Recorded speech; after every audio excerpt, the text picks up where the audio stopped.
Everyone, আসসালামু আলাইকুম। কেমন আছেন সবাই? আশা করছি আল্লাহর অশেষ রহমতে সবাই খুব ভালো আছেন। আলহামদুলিল্লাহ আমরাও ভালো আছি।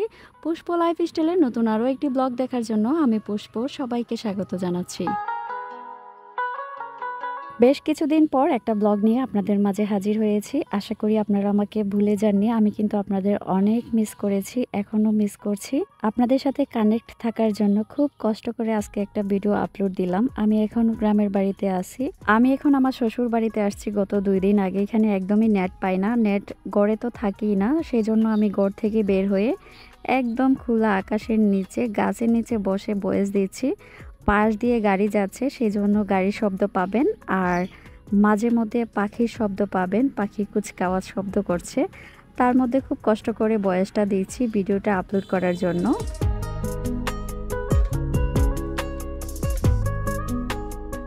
ভয়েস দিচ্ছি শ্বশুরবাড়িতে বসে, আর কাজগুলো হচ্ছে আমার নিজের বাসার। গ্রামের বাড়িতে আসার আগে বাসাটাকে কিভাবে সুন্দর ও পরিপাটি করে গুছিয়ে রেখে আসি আজকের ভিডিওতে, তাই আপনাদের সাথে শেয়ার করব। আশা করছি ভিডিওটি আপনাদের কাছে ভালো লাগবে। ভালো লাগলে প্লিজ ভিডিও শুরুতে একটা লাইক দিয়ে ভিডিওটা কন্টিনিউ করবেন।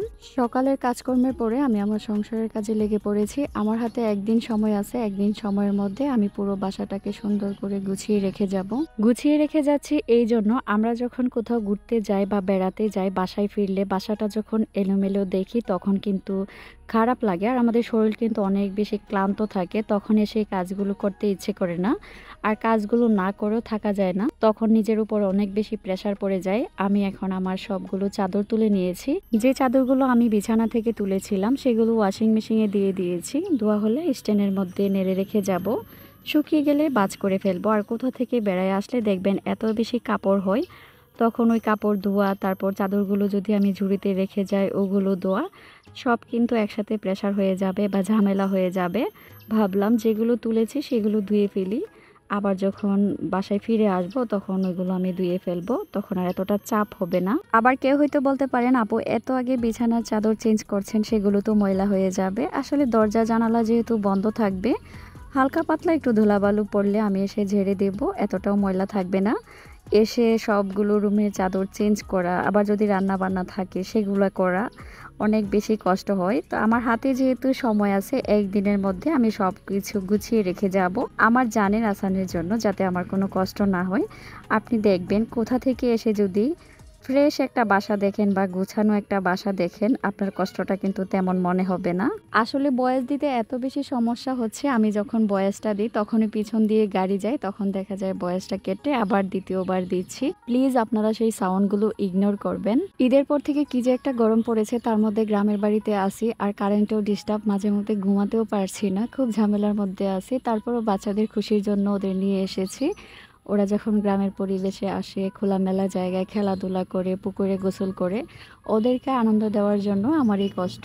কোথাও বেড়াতে গেলে শুনলে তো ভালোই লাগে, যেমন গ্রামের বাড়িতে আসলে অনেক বেশি ভালো লাগে। খোলামেলা আকাশ, সবুজ গাছপালা, একটু বাইরে বের হওয়া যায়, হাঁটা যায়। কিন্তু সমস্যা হচ্ছে কোথাও যাওয়ার আগে ব্যাগ গুছানো, আসার পর আবার সেগুলো জায়গায় রাখা, এর চেয়ে কষ্ট মনে হয় আর কিছুই নেই। যাই হোক, আমি একে একে সবগুলো বিছানার চাদর তুলে নিয়েছি, আবার বিছানাতে চাদর বিছিয়েও দিয়েছি। শুধু আসবো আর বিছানার চাদরগুলো ঝেড়ে ফেলবো, আর রুমটা একটু ঝাড়ু দিয়ে দিব, তাহলে আমার কাজ শেষ হয়ে যাবে। আর এই যে বিছানার চাদরটা, এটা আমি তুলিনি কারণ এখানে কেউ থাকে না, শুধু এটা একটু ঝেড়ে দিচ্ছি। ভিডিওর এই মুহূর্তে এসে আমার প্রিয় আপুদের কাছে পুরনো কথাটা আরও একবার স্মরণ করে দিয়েছি। যারা ভিডিওটিতে ক্লিক করেছেন প্লিজ একটা লাইক দিয়ে ভিডিওটি কন্টিনিউ করবেন। আর ভিডিওটি দেখতে দেখতে যদি ভিডিওর কোনো অংশ একটু হলেও ভালো লেগে যায়, তাহলে প্লিজ আমার চ্যানেলটি সাবস্ক্রাইব করে পাশে থাকা বেল আইকনটি ক্লিক করে দিবেন, যাতে করে আমি কোনো নতুন ভিডিও আপলোড করলে সাথে সাথে আপনাদের কাছে নোটিফিকেশন চলে যায়, আর আপনি আপনার সময় সুযোগ করে আমার ভিডিওটা দেখে নিতে পারেন। কি সুন্দর একটা পাখি ডাকতেছে শুনুন, আমি কথা বলছি সাথে সাথে পাখিটাও শব্দ দিচ্ছে, শুনতে কিন্তু অনেক বেশি ভালো লাগছে। এখন আমি ডাইনিং টেবিলটা পরিষ্কার করে নিয়েছি। প্রথমে স্প্রে দিয়ে দিলাম, তারপর টিস্যুর সাহায্যে উপরের যে ময়লাটা থাকে সেটাই মুছে নিয়েছি।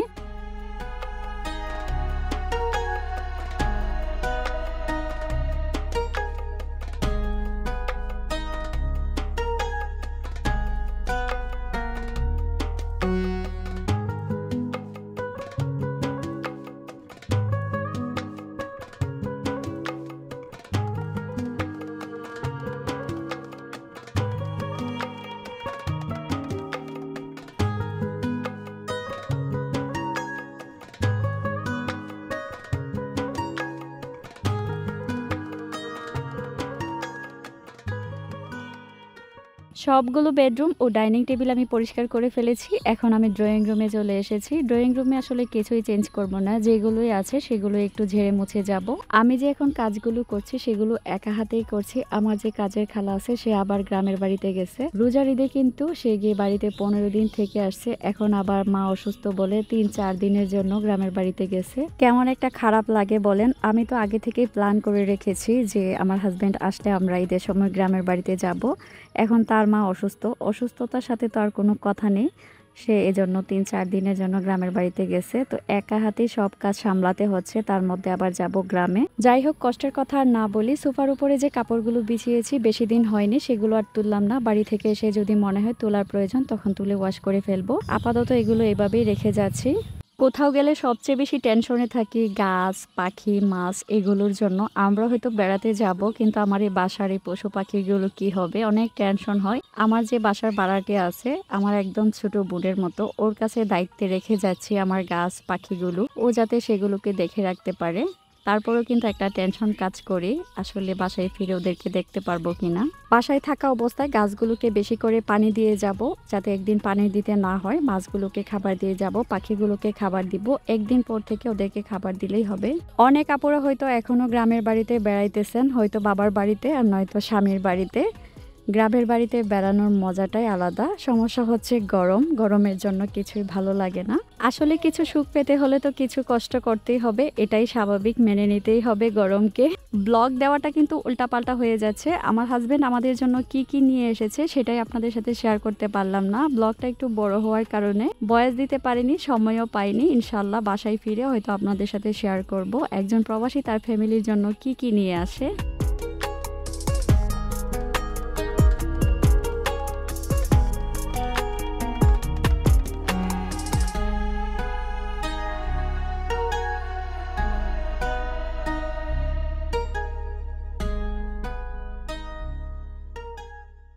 এই মুহূর্তে এসে আর ভয়েস দিতে পারছি না, এত বেশি সাউন্ড হচ্ছে। মিউজিক দিয়ে দিয়ে ভিডিওটা চালিয়ে নিয়েছি। যাই হোক, এগুলো করে কিন্তু আমার কাজে সমাপ্তি করেছি। দুপুরে খাওয়া দাওয়ার পর রাতে অনেক সময় নিয়ে কাপড় গুছিয়েছি, কারণ পরের দিন সকালবেলা আমাদের ট্রেন। আগের দিন রাতে যদি কাজগুলো করে না রাখি আমার জন্য অনেক বেশি প্রেশার হয়ে যাবে।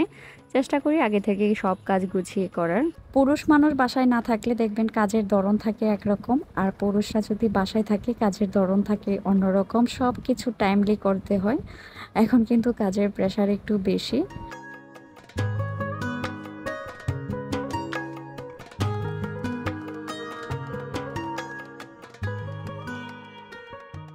গাছের পাতাগুলোকে স্প্রে করে দিয়েছি, আর গোড়াটার মধ্যে একটু বেশি করে পানি দিব, যাতে 3-4 দিন আর পানি দিতে না হয়। যদিও সবকিছু করে রেখে যাচ্ছি, যখন বাড়িটা ছেড়ে কোথাও যাই অনেক বেশি খারাপ লাগে, মায়া লাগে। আর এই তো আমরা বাসা থেকে বের হওয়ার জন্য মোটামুটি সব কিছুর প্রস্তুতি নিয়ে নিয়েছি। সবাই রেডি, 5 মিনিটের মধ্যে বের হব। সবাই যে রেডি হয়েছে তার একটু ভিডিও ধারণ করলাম। মাশাল্লাহ, আমার বাচ্চারা কিন্তু অনেক বেশি খুশি, ওরা যে বাইরে যাবে, বেড়াতে যাবে। আয়েশা মনি কিন্তু খুব এক্সাইটেড, বিশেষ করে ওর বাবা আছে, আবার যাবে বেড়াতে। সব কিছু মিলিয়ে ওদের দিনকাল কিন্তু খুব ভালোই যাচ্ছে। এখানে আমি 2টা লাগেজ নিয়েছি, আর 3 ছেলের কাঁধে 3টা ব্যাগ নিব। ব্যাগ টানাটানি করতে গেলে, কোথাও বেড়াতে গেলে যে ব্যাগ টানাটানি করতে হয়, এর চেয়ে কষ্ট মনে হয় আর নেই। শুধু যান নিয়ে যদি বেড়াতে যেতে পারতাম তাহলে অনেক বেশি ভালো হতো। স্টেশনে এসে 1 ঘন্টা ওয়েট করেছি। আধা ঘন্টা আগে বাসা থেকে বের হয়েছি, আর গাড়ি আধা ঘন্টা লেট ছিল। কি যে একটা গরম ছিল স্টেশন। ঈদের আগে ট্রেন বের হবে, আমরা এই জন্য ঈদের পরে যাচ্ছি। ঈদের পরে গিয়েও দেখি স্টেশনের একই অবস্থা, মানুষ আর মানুষ, সবাই খালি বেড়াতে যায়। ঈদের আগেও যায়, পরেও যায়। কি যে একটা অবস্থা, প্রচুর ভিড় ছিল ট্রেনে। গরমের কারণে আয়েশা মনি স্টেশন দাঁড়িয়ে ফ্যানের বাতাস খাচ্ছে। 1 ঘন্টা ওয়েট করার পর আমাদের গাড়ি এসেছে, এখন আমরা গাড়িতে উঠলাম। যাই হোক, এখন বাড়ির উদ্দেশ্যে রওনা দিয়েছি। ইনশাল্লাহ সবকিছু যদি ঠিকঠাক থাকে তাহলে অবশ্যই বাড়ির একটা ব্লগ, মানে গ্রামের একটা ব্লগ আপনাদের সাথে শেয়ার করব। আজকের জন্য তাহলে এখানে আমি বিদায় নিচ্ছি। আবার চলে আসবো নতুন আরও একটা ব্লগ নিয়ে। আপনারা সবাই ভালো থাকবেন, আমিও আমার পরিবারের জন্য সবাই দোয়া করবেন। আল্লাহ হাফেজ, আসসালামু আলাইকুম।